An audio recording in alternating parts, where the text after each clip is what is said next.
Hey guys, it's Atheist for the Cause here with another video for you, this time an opinion piece about Star Trek Discovery. If you don't want any sort of, I guess you could say spoiler, but, or any sort of like trying to figure out what the show is about, then don't listen to this. I'm not going to go over too much, but I was scrolling through and, at the cast and crew, and one of the main characters is played by Sonequa Martin Green, and her name is listed as Michael Burnham. Now, transgender issues are at the forefront of politics right now, and the last couple of years with all the bathroom laws that have been passed and things like that, and there's a lot of healthcare issues. We've had, the Bradley from the military who leaked information, and he was a the female transgender. So I guess I should say she.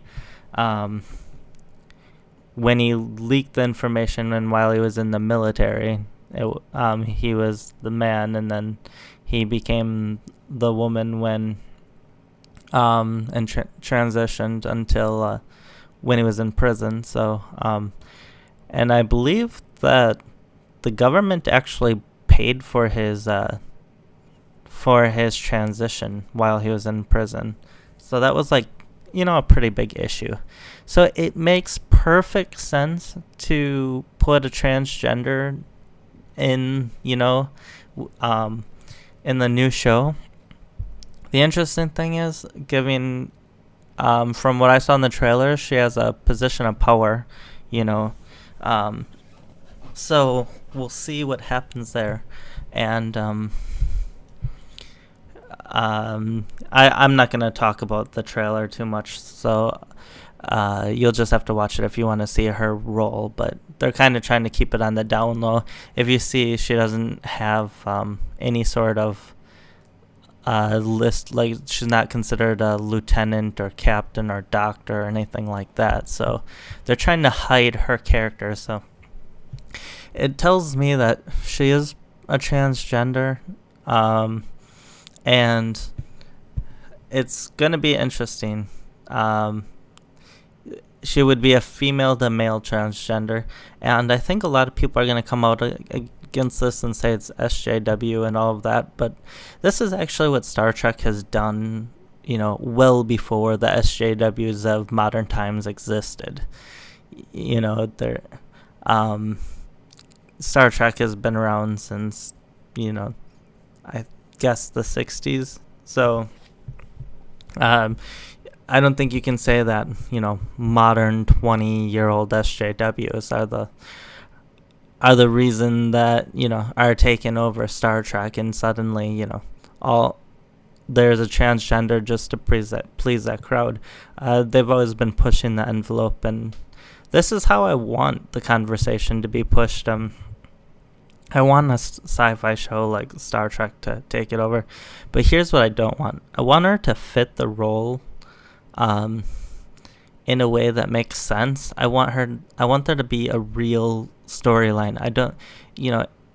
I'll know it's SJW pushed, and I'll come back on my comments now that, it probably isn't, because if it has a horrible storyline and, they're just out to please the crowd, and, the transgender starts intersecting with all these politics that SJWs normally have, and if she has other things like, I don't know, she's a Muslim or something in the show, I would think that's pretty sketchy. But if she's just happens to be transgender, and it fits her character plot and all of that, and the story's good, I think that's the key thing. If the story is good, people will rally around it.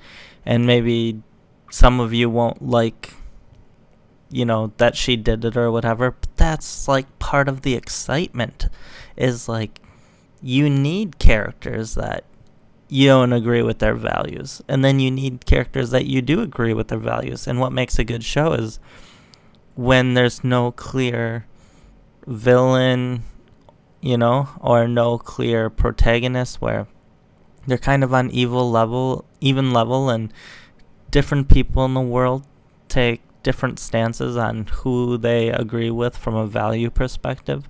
And then you can have like conversations about which characters you like and relate to and all of that. So I'm actually pretty excited about this. I think other sci-fi shows have actually been very SJW like. The Expanse reminds me of one that is actually like just trying to please the SJW crowd.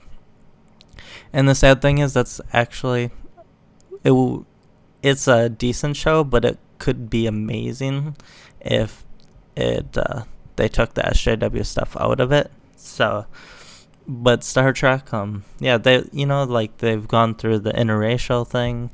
They've had, I guess, the interspecies thing with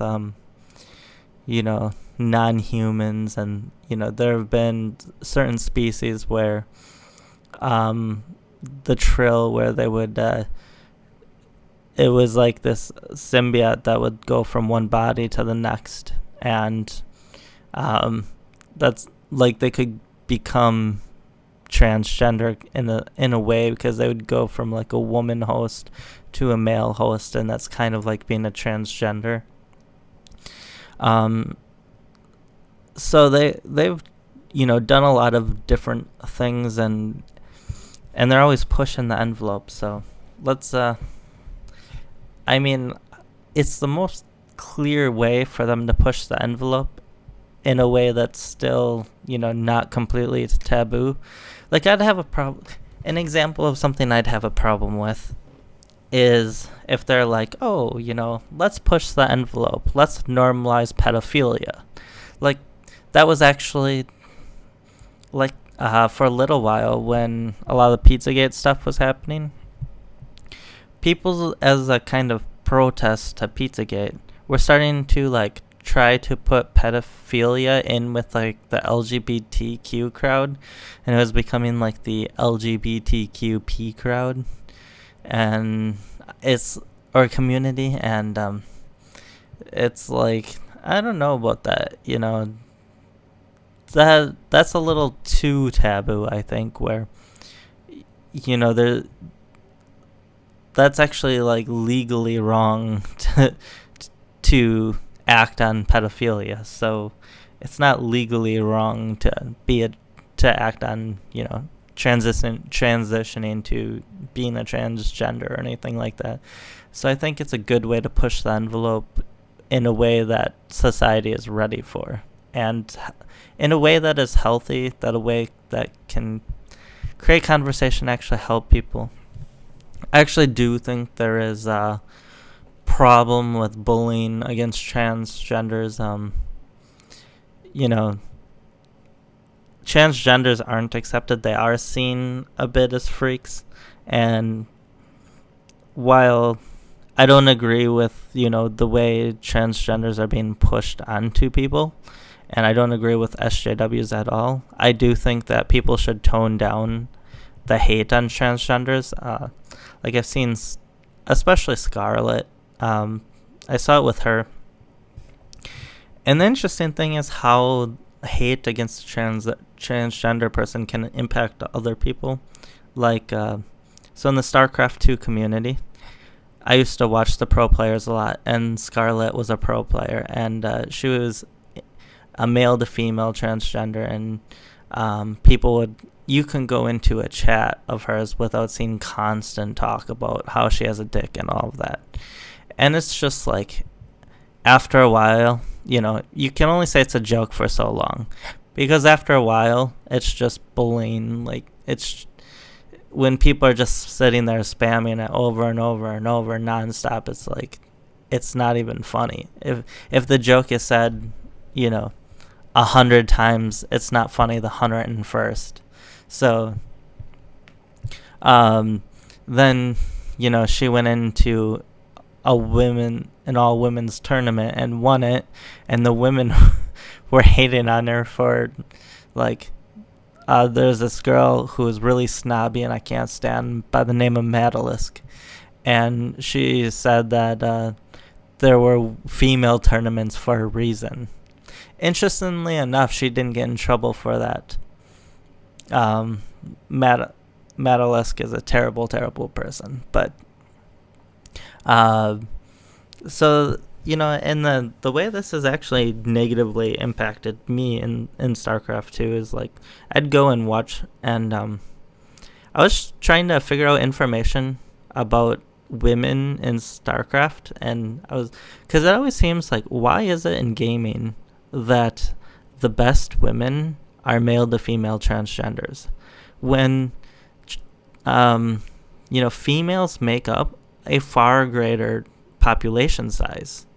It's kind of interesting if you think about it. Even in gaming, females make up a far bigger population size than transgenders. So why are all the transgenders that are successful male to female? Like, you don't see successful female to male transgenders for the most part. So I think but anyways, back to my story about how this impacted me is like I'd go in and ask, does anybody know, of women that were like successful pro gamers? And like, of course, you can't ask the question without and I was asking in StarCraft 2, so you can't ask the question without getting the name Scarlet. So then I said, well, how about besides Scarlet? And then people get on the defensive, and they're like, why doesn't Scarlet count and stuff? And I'm like, well, because Scarlet's not a biological woman.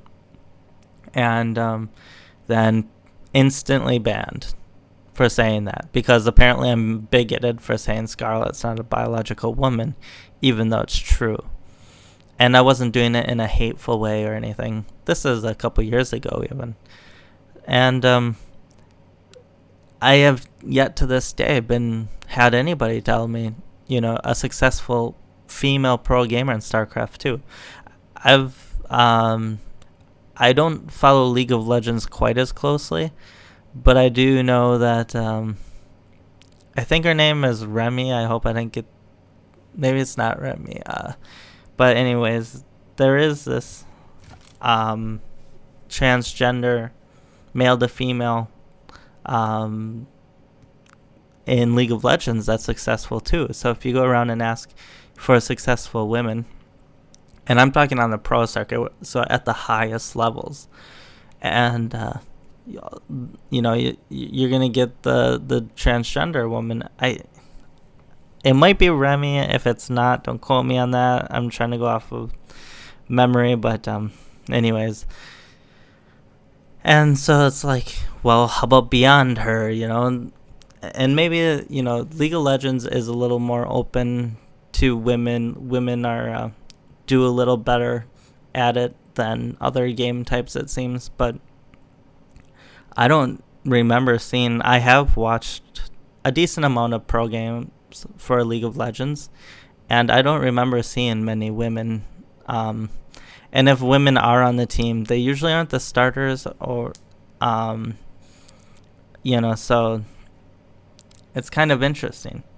And that everything, like, I wouldn't say that there's any discrimination against women. If anything, like, everybody seems to want women to succeed inside the gaming community. Like, if a woman was even close to a man in talent, she would get the nod.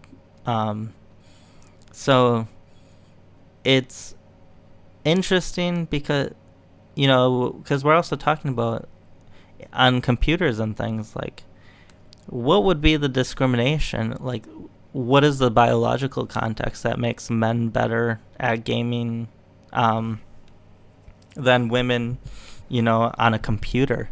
You're not talking about physical attributes, really. Maybe it could be competitiveness, or, where maybe women do better at, art on the computer or something. I don't even think that's true, but maybe it is. Instead of gaming, that's more competitive. But, there are some interesting questions there. So, anyways, I hope people give Star Trek a chance. It makes sense for a transgender at this point to be in Star Trek. It's a good way to push the envelope. And I think, what I'm far more worried about than a transgender and being in the show is the stupid CBS All Access where you have to pay money monthly to still get ads. Yeah, you pay for CBS All Access and still get ads online. That is complete BS. So I'll probably I probably won't buy it, and I'll watch it when the show is done or something. But I'm not going to make a habit of rewarding companies for making me pay for something and then still giving me ads. If you want the ad revenue, don't make me pay a monthly fee. If you don't want to do the ads, I understand that, because that does scare people off too. Then charge me the monthly rate, but don't do both. So anyways, the new Star Trek does look really cool though, and I think there's a couple captains on here too, and so it's like, is this gonna be a fleet or what? So I kind of wonder. Some people are upset that there weren't a lot of white people in the trailers, especially white men. But if you look on the cast, there are more white men than were in the trailers. I think they just hid the white men for the most part to make it look as diverse as possible. But I think there will be more white people and more men than people expect. So, if it is SJW driven, though, I'm going to be really mad at Star Trek, where, if they start sacrificing plot for power dynamics and, just to push politics and all of that, it's just not going to make for a good show. That's what Marvel did, and they failed, so Star Trek would fail for the same reasons. So, anyways, I hope you guys enjoyed it. Don't forget to like or subscribe. Let me know if there's if you want me to cover something in the future, and I'll consider it or comment. And I usually try to comment back. So I'll talk to you guys later.